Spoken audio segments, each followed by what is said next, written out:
Welcome to the Holomovement Awaken Your Purpose podcast, where we interview incredible people that are living and breathing their purpose, and you can too. If you would like to support this programming, drop us a like or leave us a review. Now let's dive in. Welcome everyone to the Awaken Your Purpose podcast. I'm so excited to kick us off with episode 101. I'm going to be interviewing Alec Figueroa. My name is Hunter Bobeck. I'm a game designer. I live in Sedona, and I'm creating games for people to connect and experience joy and awaken their abilities.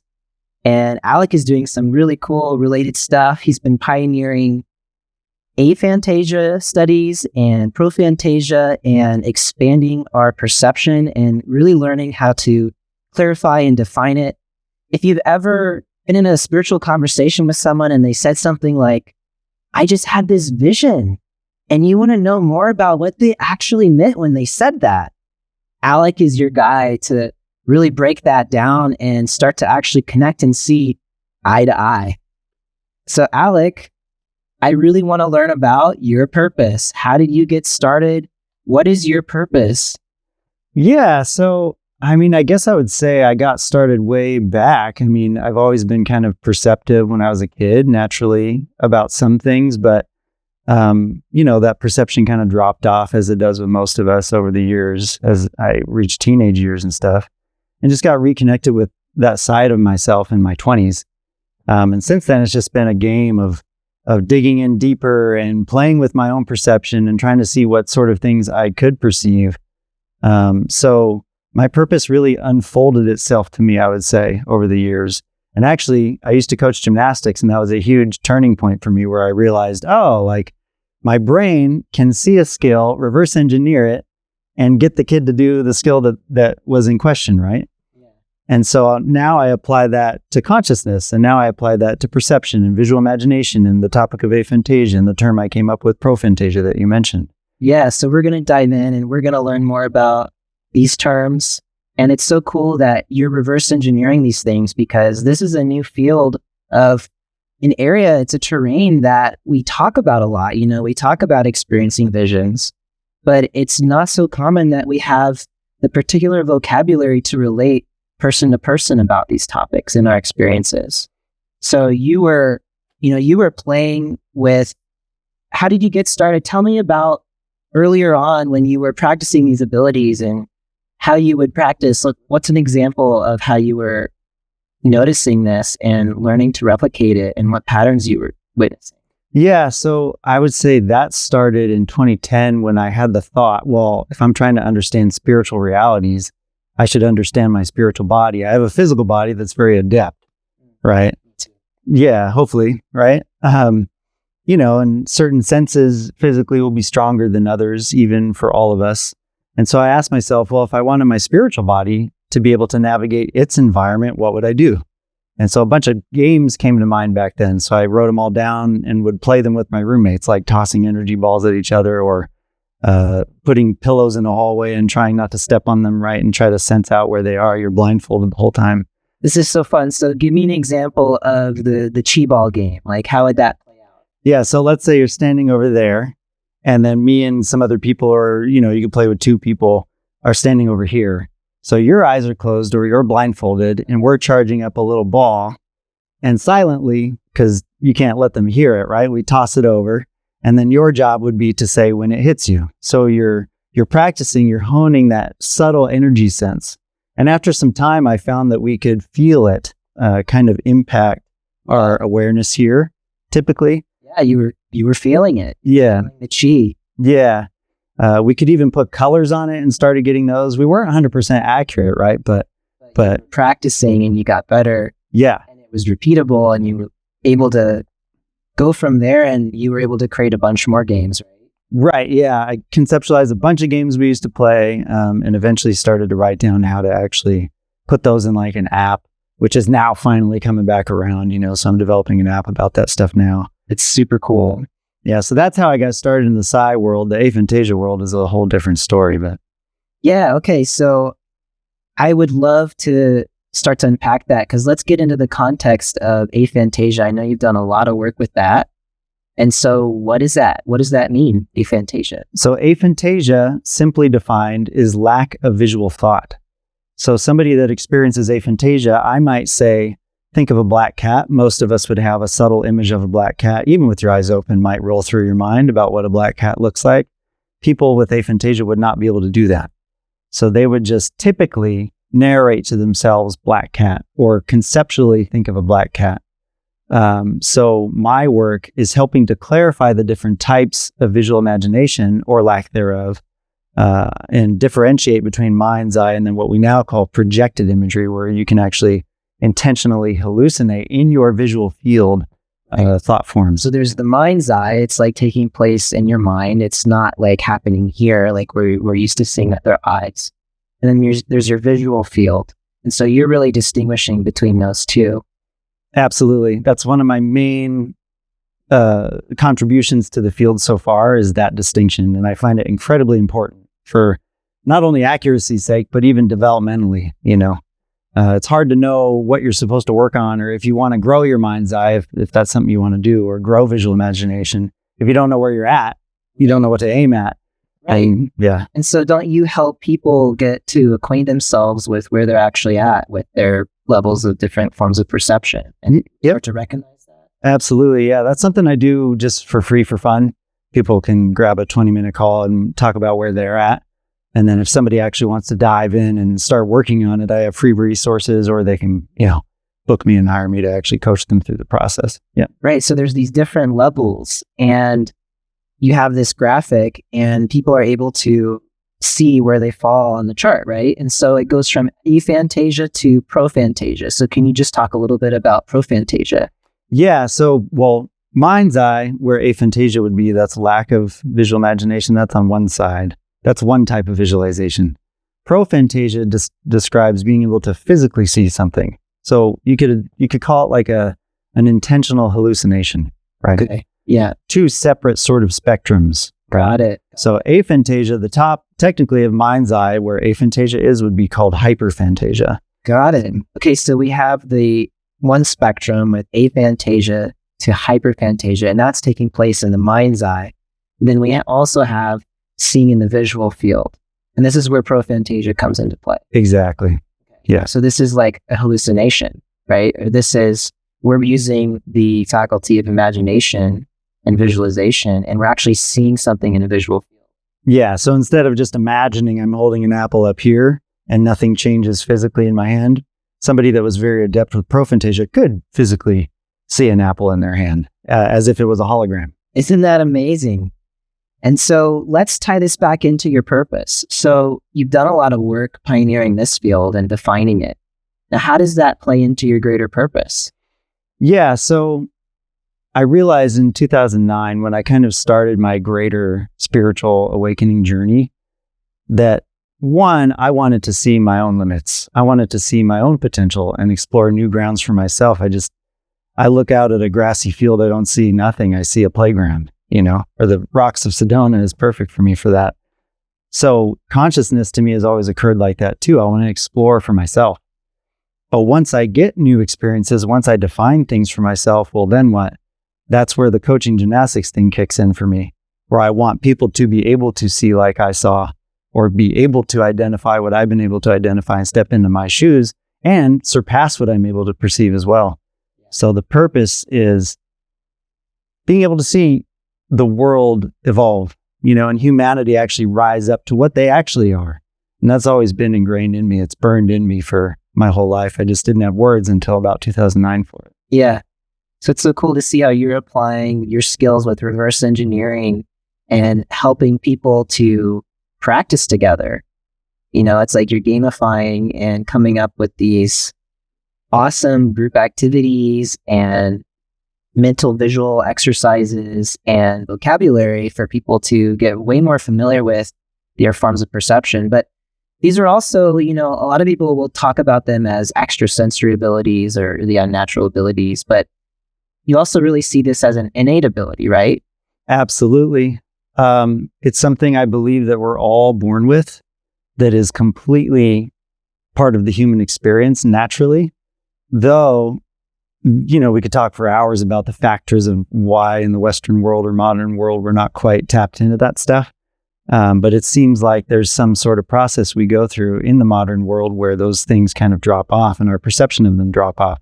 Just like right now, there might be sounds in the room that your brain is now ignoring, like a hum of a computer or something like that. Our brain has learned to ignore the phenomenon that we're all naturally tapped into. So the big game then is like, well, how do you increase the volume, so to speak, of those perceptions? Right. And it seems like it starts with just even recognizing when they happen, right? And it's like, if we don't have the vocabulary in our language, if the best words we have are, I had a vision, or I had an experience, or this happened to me and it was kind of like this, it's tricky, but you're helping to actually define how we can talk about this stuff and recognize it. I find it so important putting language to something, because the identification will help not only make it clear to others as you're speaking, but also help you reproduce that experience, right? Because now you can identify it. Now you can recognize what state you were in to get there, right? So yeah, the language is hugely, hugely important to me. So I'm sure you have a lot of stories, but like, maybe you could share one story of somebody who you helped get in touch with this and how it impacted them, and how were they able to recognize, and how is it able to change their perception? Right. I have a good story that kind of draws a parallel to what we're describing. The one I told you earlier when we were hanging out with Arun, right? So my buddy Arun, he's teaching a workshop. He gave me permission to jump in at any point, so I wasn't stepping on his toes. But he talks about one moment when he had a vision where he envisioned his friend. He had a vision of his friend waving at him. He gets out of the shower and texts his friend, "Hey, how's it going?" And his friend says, "That's so weird. I was just praying for you a few minutes ago." It just happened to be right when he had the vision. So I pause everything. I go, "Hey, Arun, let's pause," because I could feel the room trying to grasp what he was talking about and not quite grasping it. So I said, "Arun, can you describe what actually happened in this moment?" And he said, "Well, I had a vision." I said, "Okay, great. So walk me through it. You're in the shower." "Yes." "Eyes open." "Yes." "Did you close your eyes?" "Yes, I closed my eyes." "Okay, did you see anything here?" He said, "No, I didn't actually see anything." "Okay, so it was in your mind?" "Yes, I saw something in my mind." "Okay, on a scale of 0 to 100%, how clear was the thing that you saw?" He said about 30%. "Okay, what did you imagine?" "It was my friend and he waved at me, but not very clear." Right then, the whole room, you could feel it click for everybody, where they went, "Oh, okay. What seemed so dramatic as a vision was actually just an imagination moment for him that happened to be accurate."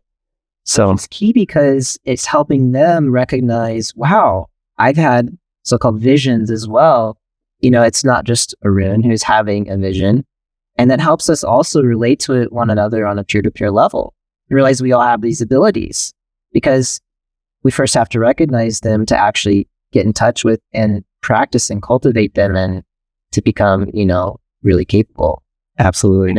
And like, there's this example. It's like, if we were learning to play the piano and we didn't have any language to talk about the different notes or the different keys, it's going to be way more difficult. So what you're doing is you're setting up the framework for us to actually make progress in learning it and to track what we're able to do. So this is a huge purpose. This is a really beautiful, special purpose you're bringing to the world. So what's the biggest challenge with bringing your purpose? And, and what advice would you have for people to find their own purpose as it relates to your path with your purpose? Great questions. So in terms of the biggest challenge, I would say the biggest challenge anyway for me was kind of getting out of my own way, right?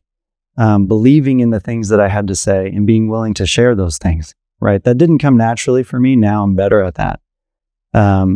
But almost removing my self-limitations was the biggest hurdle for me, right? I remember being on this 2-mile run, the first time I ran 2 miles straight, right? And realizing, oh, this is freedom. Being able to not stop. I set a goal. So I got out of my own way every moment when I wanted to stop on that run. And I finished the 2 miles, and it was afterwards I realized that's what freedom meant to me. So it's a self-commitment. Self-commitment. Following through with yourself. Mm-hmm. Yeah, not bowing to even my own limitations or slowing down or stopping, right? So, own perceived limitations, let's say. Right, yeah, because maybe that's just, a limiting belief that you were overcoming. And clearly it was because you made the choice, the deliberate choice, and you said, I'm going to do this, and you did it. So it's just believing in yourself, right? You have to believe in yourself to really follow through. And so how then did you feel more in tune with your purpose?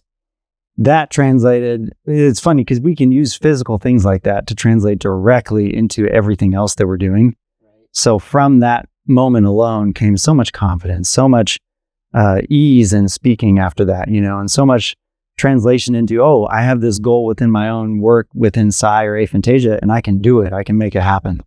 That's really beautiful because it's such a simple, approachable example. And yet, not that it wasn't difficult in some ways, but it's like, you can create a goal for yourself. It could be to run, 2 miles, and to just follow through on that. You're building this trust and your confidence with yourself. And then all of a sudden, and you probably have the rush of endorphins from an awesome exercise session as well, the added boost. But now you can go at your calling and just believe in yourself to follow through. And you did. Actively. Yeah. Ongoing journey. You also asked about what advice I would have, right? Yeah. So this is interesting. The advice I would have for people in terms of finding and walking out their purpose is simply to follow the passion that is burning in you in season, right? Because sometimes seasons can change. So you might be into one thing for this period of time and then into another thing the next period of time, and that's totally fine. But in your season, follow the thing that's in your heart without external input of you should or shouldn't be into that or do this or do whatever. It's like if your passion in life in that moment is to become a painter, paint, right? If your passion is to play piano, play piano. If your passion is to start a program, start a program. If your passion is to juggle, go juggle and do it the best that you possibly can. I feel like that's the quickest route to actually living out, finding and exploring your purpose in season. So let's say somebody is following their purpose and they're committed to it, and then their sense of their purpose changes. How would you suggest they transition? Would it be instantaneous, or is it more for you in your experience? Is it about mixing your purposes together and, bringing it all together? How would you talk about that? That's a great question. For me, I did end up mixing my Aphantasia and mind's eye work with my Psi training, right? So combining them under one roof so that I could do research around both simultaneously. That was a transition that felt right at the time for me, and I stand by it as a great call for me.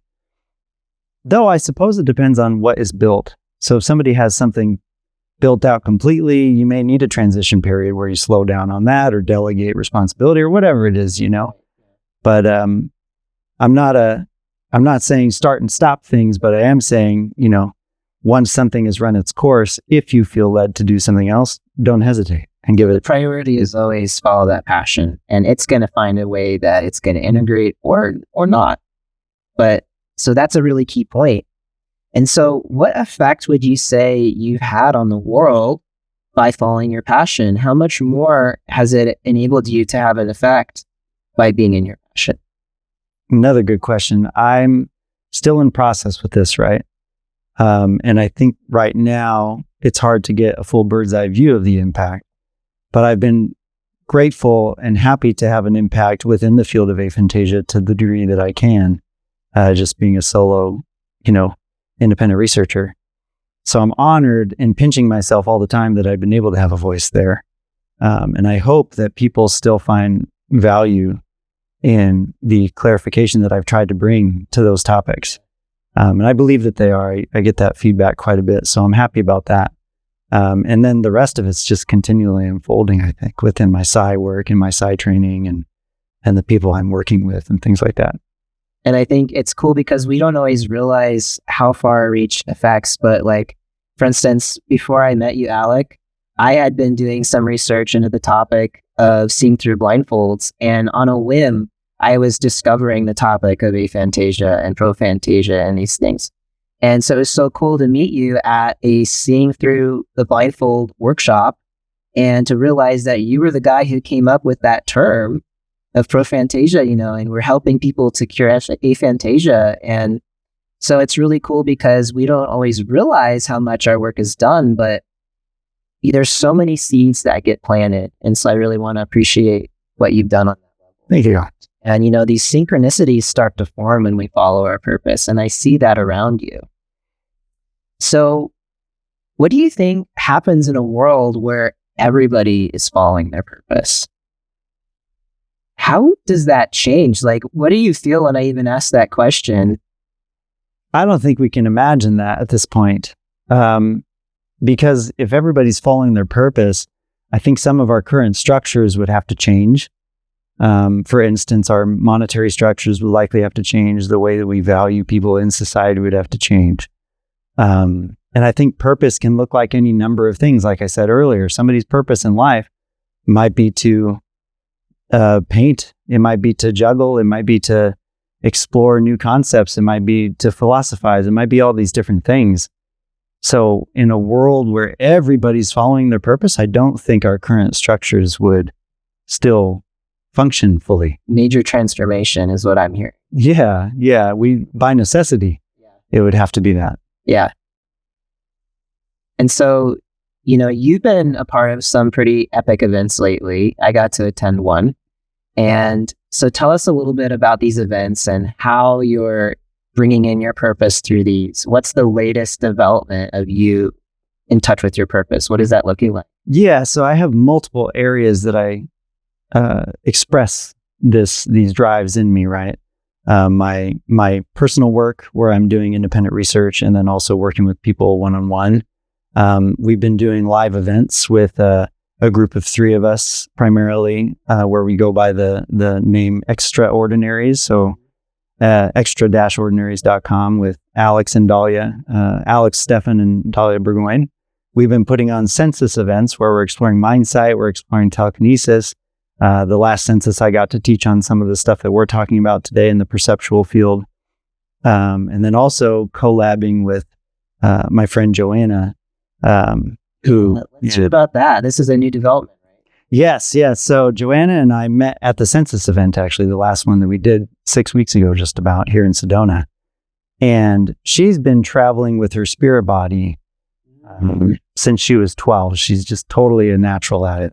Okay. And she was asking me about these different types of visual imagination. Meanwhile, one of my favorite topics was seeing extra-dimensional information. Yeah. And so I was watching her fly around her physical body in her spirit form. So I'm going to reverse your role on you right now, and I'm going to ask you, where were you perceiving this? Was this in your visual field, or was this in your mind's eye? What was that like for you? That's a great question and a bit nuanced. I'd have to talk about 40 minutes or 30 minutes to describe it fully. But one way to... Your precision. It's really useful. Yeah, one way to consider it is I could see her in my mind. Right? That's one way you could consider this. So I was watching her fly about, and she actually flew out the front door and into the hallway of this center that we were at. And I went, well, Johanna, as you're talking, you just flew out the door. Right. You noticed. Yeah, I saw her go that way, and I could see the area that she was looking at and what she was focusing on. And I went, well, why are you outside now? Because you and I are talking. I'm just not sure where you're going, right? Yeah, are you still in this conversation with me? Yeah. And she kind of glitched out. She went, wait, what? You can see me? What is happening? Did I mention that I'm going out? No, I didn't. What's going on, Alec? Right. And so it was a big moment for both of us where she was seen for the first time in that way, and that I directly saw somebody's movement and was able to demonstrate that. So her and I have been playing around a lot with that.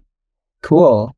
So what do you think that's going to look like as you continue to collaborate with her? Where's that headed? Yeah, our main objective with her and I is to get people used to what their spirit body feels like and how to perceive and move in that body and what you can do with it, which we're still playing around with the potential of it, right? Oh my gosh, probably endless. I mean, there's so much for you to discover here. Yeah. So for instance, the other day, I'm sitting at one of my favorite spots here in Sedona, the chai spot.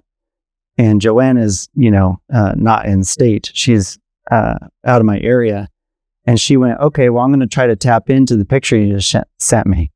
So in her spirit body, she bilocated, she would call it, to over here, and found herself standing near a red car and looking into an art gallery.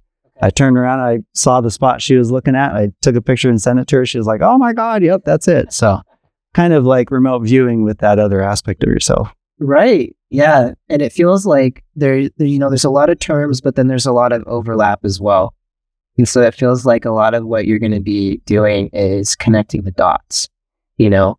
At what point something goes from being astral projection to remote viewing to mind sight, seeing without your eyes. And so this is really the cutting edge. And this is some really amazing pioneering work that is not just cool, it's a necessity for us as we normalize these things, and not just as superpowers, but as natural abilities, and really recognizing how normal these are.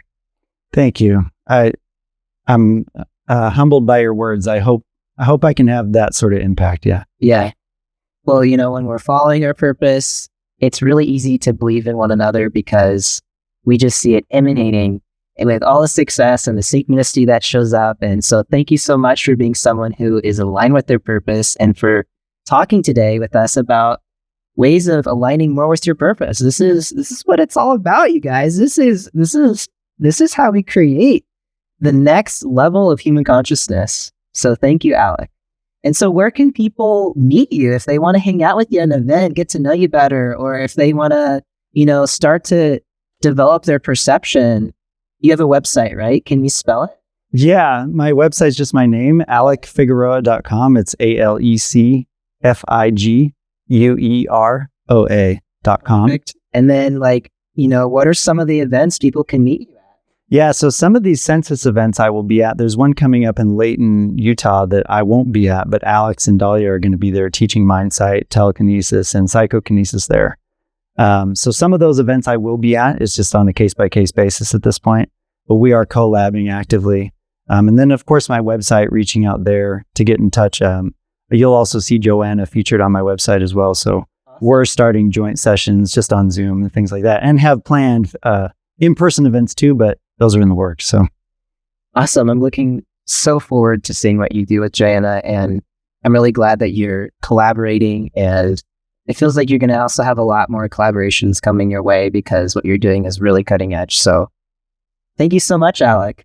Thank you so much for talking today and helping us awaken our purpose. Thanks for having me. Thank you for joining us today. If you would like to get to know some of the most important thought leaders in the consciousness movement, I invite you to join us for the Holomovement Wave in Portugal, May 29th through June 2nd.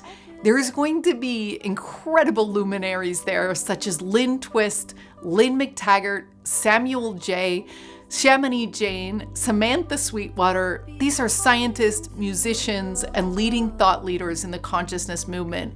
And this is your chance to fly into Lisbon, head over to the Cascais beaches, and really spend time to get to know, to plan, and cohere with some of the most important leaders on the planet as we head into this new age. It is our goal to give you the courage to begin to identify your passion and live your purpose for the sake of yourself and for the sake of us all. Over the course of this multi-year collaboration and research project, we have identified patterns and a 7-stage process that many people go through on their way to living their purpose. If you'd like to browse our archive or figure out what stage you're in, head over to holomovement.net/purpose. If you would like to browse our living library of resources, or if you found your purpose and want to contribute what worked for you, head over to lightnet.org/purpose. And as Mark Twain used to say, the most important day of your life is the day you're born and the day you figure out why. You're not alone. We will look forward to helping you on this incredible journey. This has been a collaboration between Holomovement, LightNet, and incredible people like yourself. Special thanks to Good of the Whole. We'll see you next time.